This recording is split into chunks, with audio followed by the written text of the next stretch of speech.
Assalamualaikum warahmatullahi wabarakatuh. Perkenalkan, nama saya Jerry Andrian dan rekan saya Nur Maulana Isra.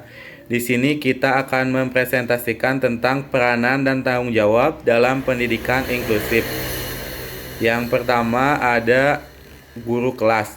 Guru kelas adalah guru yang mengikuti kelas pada satuan pendidikan sekolah dasar atau yang sederajat, yang bertugas melaksanakan pembelajaran seluruh mata pelajaran pada satuan pendidikan tersebut, kecuali pendidikan agama dan olahraga. Yang selanjutnya, peran dan tanggung jawab guru kelas. Yang pertama, berkomunikasi secara berkala dengan keluarga, yaitu orang tua, wali, tentang kemajuan anak mereka dalam belajar dan berprestasi. Yang kedua, bekerja sama dengan masyarakat untuk menjaring anak yang tidak bersekolah, mengajak dan memasukkannya ke sekolah.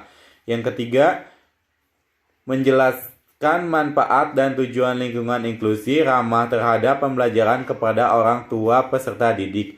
Yang keempat, mempersiapkan anak agar berinteraksi dengan masyarakat sebagai bagian dari kurikulum seperti mengunjungi museum, memperingati hari-hari besar keagamaan dan nasional. Yang kelima, mengajak orang tua dan anggota masyarakat terlibat di kelas. Yang keenam, mengkomunikasikan lingkungan inklusi ramah terhadap pembelajaran kepada orang tua atau wali peserta didik, komite sekolah, dan pemimpin dan anggota masyarakat. Yang ketujuh, bekerja sama dengan para orang tua untuk menjadi penyuluh lingkungan inklusi ramah terhadap pembelajaran di lingkungan sekolah dan masyarakat. Yang kedua ada peran dan tanggung jawab guru studi. Guru mata pelajaran adalah guru yang bertanggung jawab melaksanakan pembelajaran untuk mata pelajaran pada satuan pendidikan, sekolah dasar, dan yang sederajat, sekolah menengah pertama, dan yang sederajat, sekolah menengah atas, dan yang sederajat, sekolah menengah kejuruan atau madrasah aliyah. Kejuruan tugasnya adalah membantu guru kelas dan guru pembimbing khusus dalam melaksanakan pembelajaran yang efektif bagi siswa. Yang ketiga ada guru pembimbing khusus atau yang disebut GPK. Guru pendidikan khusus adalah guru yang berkualifikasi sarjana S1 pendidikan luar biasa yang memiliki tugas dan fungsi sebagai pendamping dan bekerja sama dengan guru kelas atau guru bidang studi dalam memberikan asesmen, menyusun program pengajaran individual. Di samping itu, GPK bertugas memberikan layanan pendidikan bagi anak berkebutuhan khusus pada sekolah inklusif. Materi yang menjadi tanggung jawab GPK meliputi layanan pembelajaran pra-akademik, layanan kekhususan, dan layanan pendidikan bagi anak berkebutuhan khusus yang mengalami hambatan dalam pembelajaran akademik sesuai dengan tugas dan kewenangannya, maka GPK harus berlatar belakang pendidikan khusus atau guru reguler yang telah mendapatkan pelatihan yang memadai tentang layanan pendidikan bagi anak berkebutuhan khusus. Assalamualaikum warahmatullahi wabarakatuh. Nama saya Nur Maulana Isra. Saya dari Prodi PGSD. Di sini saya akan melanjutkan presentasi yang sudah dijelaskan oleh Saudara Jerry. Peran dan tanggung jawab guru pembimbing khusus atau yang kita singkat sebagai GPK. Di sini ada 4 poin, dan poin yang pertama adalah mengembangkan dan memelihara kesepadanan optimal ABK dengan anak lain.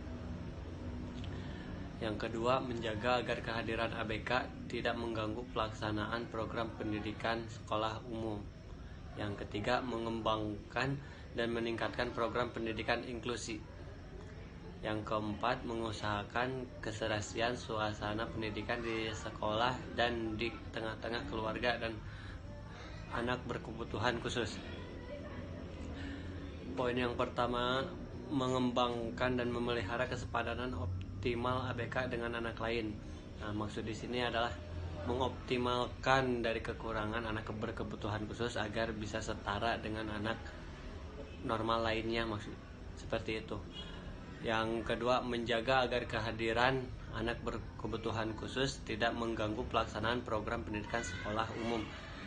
Jadi di peranan guru dan peran tanggung jawab guru sebagai pembimbing itu yaitu agar tidak adanya kesenjangan antara anak berkebutuhan khusus dan anak normal umum lainnya.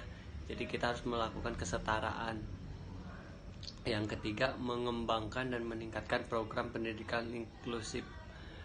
Mengembangkan dan meningkatkan. Nah, di sini jadi kita harus kayak berimprovisasi atau gimana kita bukan bereksperimen. Jadi kita harus mengubah pola pengajaran kita terhadap anak berkebutuhan khusus agar pola pembelajaran kita lebih condong dalam tahap kemajuan. Dan yang keempat, mengusahakan keseharian suasana pendidikan di sekolah dan di tengah-tengah keluarga anak berkebutuhan khusus. Nah, melaksanakan keseharian itu bisa kita tangkap seperti apa ya? Ya, kita tidak mengurangi atau tidak memilah bahwa si anak ini berkebutuhan khusus atau gimana. Anggap saja bisa dianggap anak seperti anak umum lainnya. Jadi tidak ada kesenjangan seperti kesenjangan tersebut. Tugas guru pembimbing khusus. Tugas penyelenggaraan asesmen. Sebelum kita menjelaskan tugas penyelenggaraan, kita harus tahu dulu apa itu asesmen. Asesmen yaitu penilaian yang mengacu pada berbagai instrumen yang dapat digunakan untuk memperoleh informasi seperti pengetahuan, pemahaman, keterampilan, dan tingkah laku anak. Proses pengumpulan informasi tentang seorang anak akan digunakan untuk membuat pertimbangan keputusan dan yang berhubungan dengan anak penyelenggaraan asesmen khusus tersebut. Tujuan adanya asesmen itu adalah mengetahui jenis dan tingkat anak berkebutuhan khusus. Yang kedua, mengetahui jenis dan tingkat keandalan anak berkebutuhan khusus. Yang ketiga, mengetahui berbagai potensi yang dimiliki anak berkebutuhan khusus. Yang keempat, mengetahui berbagai kebutuhan anak berkebutuhan khusus. Dan yang kelima, mengetahui kemajuan atau hasil pencapaian anak berkebutuhan khusus dalam proses pelayanan pendidikan khusus. Tugas penyelenggarakan kurikulum plus atau pendidikan kompensatoris. Kurikulum tambahan ini tidak ada dalam kurikulum standar. Kurikulum tambahan ini berkaitan dengan kegiatan-kegiatan kompensatoris yang bersifat membimbing, melatih, dan membenahi anak berkebutuhan khusus untuk mempersiapkan berintegrasi ke dalam kelas bersama-sama anak awas. Penyelenggaraan kurikulum plus bertujuan mencapai kesepadanan anak berkebutuhan khusus dengan peserta didik lain. Kurikulum plus ini terdiri dari dua bagian. Yang pertama, memberikan kesempatan kepada anak berkebutuhan khusus untuk meningkatkan kemampuan mereka melaksanakan kehidupan sekolah. Bagian ini meliputi latihan kedirian, latihan orientasi dan mobilitas. Tunanetra, bina persepsi bunyi dan irama. Tunarungu, bina diri. Tunagrahita, bina gerak. Tunadaksa, bina pribadi dan sosial. Tunalaras, bina komunikasi autis. Latihan olahraga dan kesehatan, latihan keterampilan sehari-hari, dan bimbingan sosialisasi. Bagian pertama dari kurikulum plus ini disebut juga bimbingan penyesuaian anak berkebutuhan khusus di sekolah. Yang kedua, memberikan kesempatan kepada anak berkebutuhan khusus untuk mempersiapkan diri mengikuti pelajaran di dalam kelas. Bagian ini meliputi pengajaran konsep dasar bahasa, baca, tulis, braille atau tunanetra, komunikasi total atau tunarungu, dan pengajaran konsep dasar matematika, IPA dan IPS, serta latihan alat bantu peraga khusus. Bagian kedua dari kurikulum plus ini disebut bimbingan penyesuaian anak berkebutuhan khusus ke dalam kelas. Selanjutnya, tugas menyelenggarakan layanan pembelajaran khusus. Pengajaran khusus adalah pengajaran yang diberikan kepada anak berkebutuhan khusus yang di dalam proses belajar mengalami ketidaksesuaian dengan tuntutan kurikulum standar. Penyelenggaraan ini bertujuan mencapai kesesuaian optimal anak berkebutuhan khusus dengan tuntutan program pendidikan mereka. Pembelajaran ini dilaksanakan sesuai dengan kebutuhan. Pengajaran remedial diberikan jika anak berkebutuhan khusus di dalam proses belajar mengajar di kelas mengalami ketidakjelasan, salah pengertian, atau kesalahan cara pengajar guru. Yang kedua, mengajar akselerasi diberikan kepada anak berkebutuhan khusus yang mengalami kecerdasan istimewa dan prestasi luar biasa dalam pelajarannya. Yang ketiga, pengajaran pengayaan diberikan kepada anak berkebutuhan khusus untuk memperkaya pengalaman konkret sesuatu dengan program pengajaran mereka. Yang keempat, pembelajaran individual dengan program pembelajaran individual atau PPI dilaksanakan terhadap anak berkebutuhan khusus dengan kecerdasan di bawah rata-rata dan tidak mampu mengikuti pembelajaran dengan kurikulum standar. Tugas menyelenggarakan kunjungan rumah. Tugas yang pertama itu, tugas menyelenggarakan kunjungan rumah adalah pelayanan kepada orang tua dan anggota keluarga anak berkebutuhan khusus untuk mengembangkan pengertian dan sikap wajar terhadap anak berkebutuhan khusus. Tugas yang kedua adalah penyelenggaraan kunjungan rumah bertujuan menyelaraskan, menyerasikan dan penyepadanan suasana pendidikan di rumah dan suasana pendidikan sekolah yang tugas-tugasnya meliputi bimbingan kepada orang tua dan keluarga anak berkebutuhan khusus. Bimbingan yang kedua, bimbingan dan latihan kepada anak berkebutuhan khusus terhadap hal-hal yang sulit dilaksanakan di sekolah. Selanjutnya, tugas menyelenggarakan adaptasi media.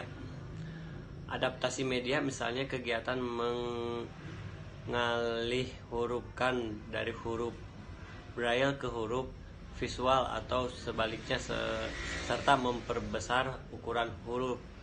Untuk anak low vision, penyelenggaraan adaptasi media bertujuan menghasilkan kesenjangan komunikasi tertulis atau lisan antara anak berkebutuhan khusus dengan para guru kelas atau guru bidang studi. Yang kedua, melengkapi bahan pelajaran tertulis yang relevan dengan anak berkebutuhan khusus yang kita sebut tunanetra dalam huruf braille dan atau huruf visual ukuran besar. Tugas pengelolaan alat bantu, peraga khusus, buku khusus, media khusus. Pengelolaan alat bantu atau peraga khusus adalah pengelolaan alat pengajaran, alat peraga dan buku-buku khusus bagi anak berkebutuhan khusus. Pengelolaan alat bantu atau peraga khusus bagi anak berkebutuhan khusus itu bertujuan menjamin efisiensi optimal penggunaan alat bantu atau peraga khusus dan buku-buku khusus.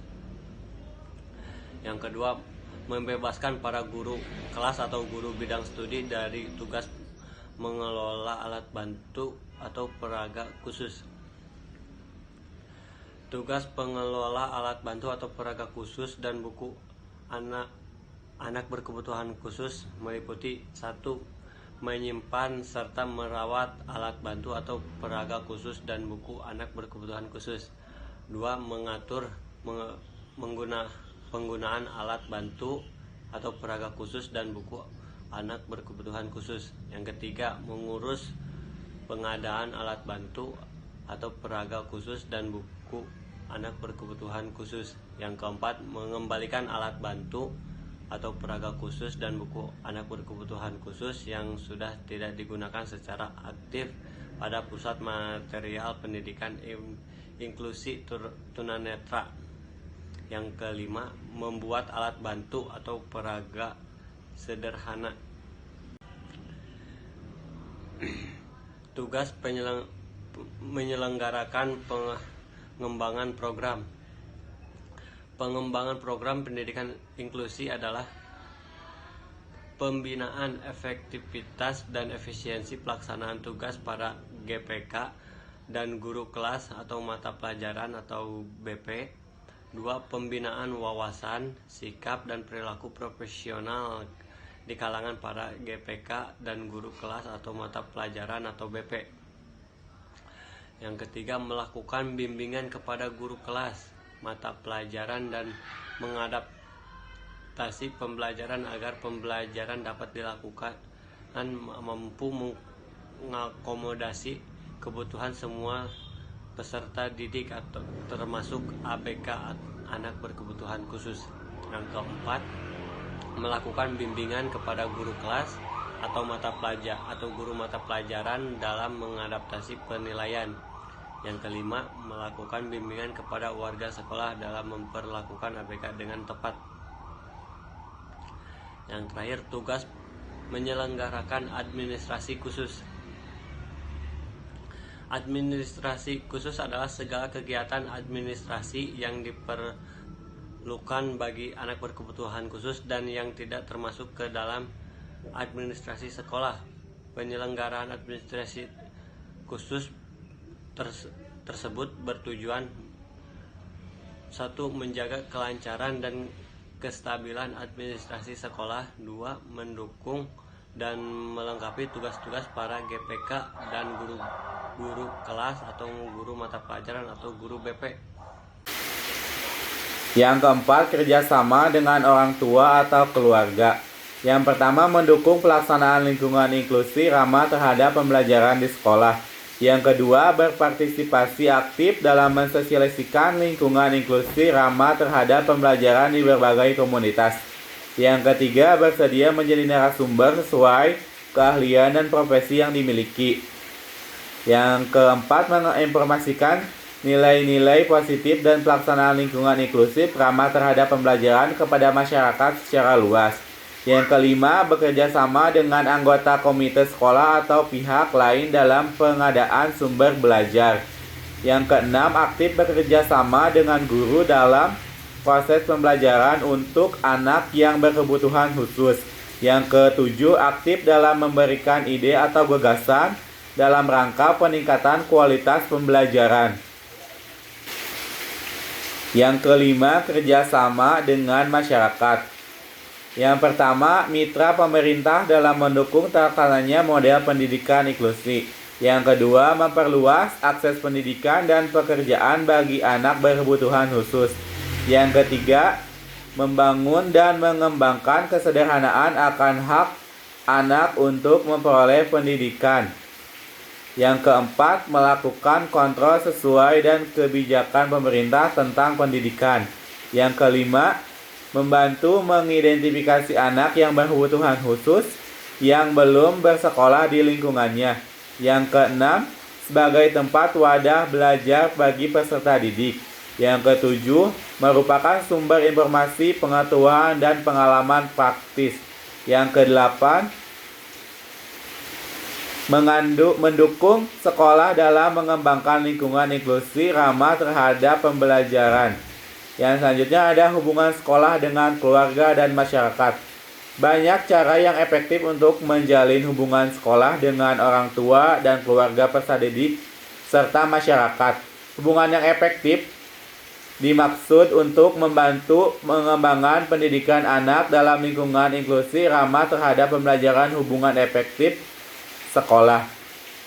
Yang terakhir, ada memelihara komunikasi. Dalam konsep pendidikan inklusif, diperlukan kerjasama antar pemerintah, sekolah, orang tua, dan masyarakat yang dimulai dengan komunikasi dalam komunikasi satu sama lain, tidak saling menunggu, tetapi diperlukan inisiatif dari kedua belah pihak. Komunikasi interaktif menempatkan semua pihak sama penting. Pemerintah, sekolah, orang tua, dan masyarakat diharapkan mampu memulai dan menyampaikan pesan yang berhubungan dengan kebutuhan belajar anak. Komunikasi yang interaktif perlu dilanjutkan dengan tindakan partisipatif, yakni mengembangkan hubungan kerjasama sekolah, orang tua, dan masyarakat untuk menjadikan lingkungan inklusif ramah terhadap pembelajaran anak. Sekian presentasi dari kami. Mohon maaf apabila ada kesalahan. Wassalamualaikum warahmatullahi wabarakatuh.